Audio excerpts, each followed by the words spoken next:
Hi guys, welcome to our new video. അപ്പോൾ ഞങ്ങളുടെ ഇന്നത്തെ വീഡിയോ എന്ന് പറയുന്നത് കടയ്ക്കൽ തിരുവാതിര ഹൈലൈറ്റ്സ് ആണ്. അപ്പോൾ നമുക്ക് വീഡിയോയിലേക്ക് കടക്കാം.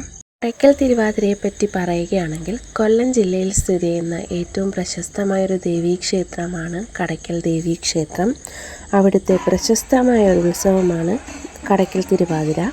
അത് കുംഭമാസത്തിലെ തിരുവാതിര നാളിലാണ് നടത്തുന്നത്. ഭക്തി നിർഭരമായ കെട്ടുകാഴ്ചകളും കുതിരയെടുപ്പുമാണ് ഇതിൻ്റെ പ്രധാന ആകർഷണം.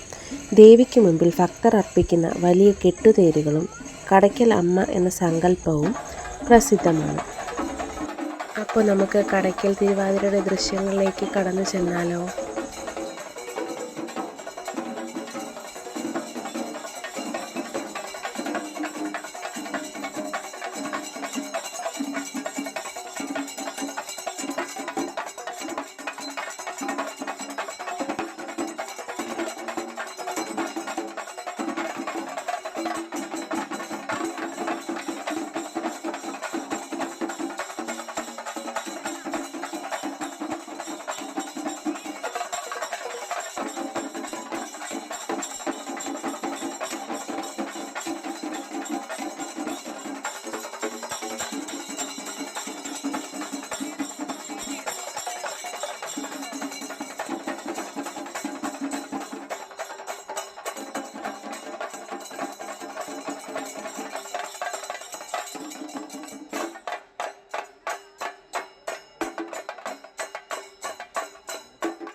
ഞാൻ എൻ്റെ ജീവിതത്തിൽ കണ്ടതിൽ വെച്ച് ഏറ്റവും വലിയ ഒരു ഉത്സവമാണിതെന്ന് പറയാം. കാരണം അത്രത്തോളം ജനസാഗരങ്ങളാണ് അവിടെ വന്നു പോയിരുന്നത്.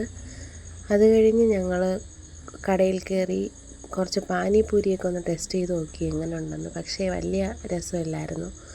പിന്നെ ഒരുപാട് ജനങ്ങളായതിനാൽ തന്നെ നമുക്ക് അവിടെ എവിടെയൊന്നും കയറി കറങ്ങാനുള്ള സാവകാശം കിട്ടിയില്ല.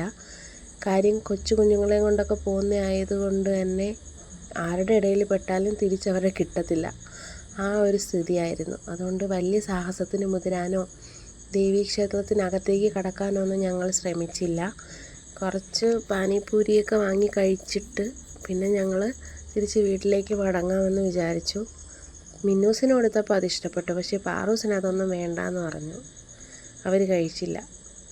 അങ്ങനെ പിന്നെ ഞങ്ങൾ തിരിച്ച് വീട്ടിലേക്ക് പോകാനുള്ള ഒരുക്കത്തിലായിരുന്നു. ഫ്ലോട്ടൊന്നും കാണാൻ ഞങ്ങൾ നിന്നില്ല, കാരണം ഞങ്ങൾ കൊട്ടാരക്കരയിൽ നിന്നല്ലേ വന്നത്. അപ്പോൾ കൊട്ടാരക്കരയിലേക്ക് തിരിച്ചു പോകണമെങ്കിൽ അപ്പോഴും തന്നെ നല്ല ലേറ്റായ സമയമായിരുന്നു. കൊച്ചുങ്ങൾക്കൊക്കെ ഉറക്കം വരുന്ന സമയം. അതുകൊണ്ട് ഞങ്ങൾ അധികം നേരം നിന്നില്ല. ഒരുവിധം എല്ലാം കണ്ട ശേഷം ഞങ്ങൾ തിരിച്ച് മടങ്ങുന്ന ദൃശ്യങ്ങളാണ് നിങ്ങൾ കാണുന്നത്. പാറൂസും മിന്നൂസും ഒക്കെ ഭയങ്കര ഹാപ്പിയായി. അവർക്ക് കുറച്ച് കളിപ്പാട്ടങ്ങളും അതും ഇതെല്ലാം കിട്ടി. അങ്ങനെ തിരിച്ച് പോവുകയാണ്. അപ്പോൾ ഞങ്ങളുടെ വീഡിയോ ഇഷ്ടപ്പെട്ടെന്ന് വിചാരിക്കുന്നു. അപ്പോൾ ഞങ്ങളുടെ വീഡിയോ ആദ്യമായി കാണുന്നവരാണെങ്കിൽ തീർച്ചയായും സബ്സ്ക്രൈബ് ചെയ്യാൻ മറക്കരുത്. പിന്നെ ലൈക്ക് ചെയ്യണം, ഷെയർ ചെയ്യണം. പിന്നെ ഞങ്ങളുടെ വീഡിയോസിൻ്റെ നോട്ടിഫിക്കേഷനൊക്കെ നിങ്ങൾക്ക് കിട്ടണമെങ്കിൽ ആ ബെൽ ബട്ടൺ കൂടി അമർത്തണം. അപ്പോൾ ഇന്നത്തെ വീഡിയോ ഇത്രയേ ഉള്ളൂ. Tata, bye bye.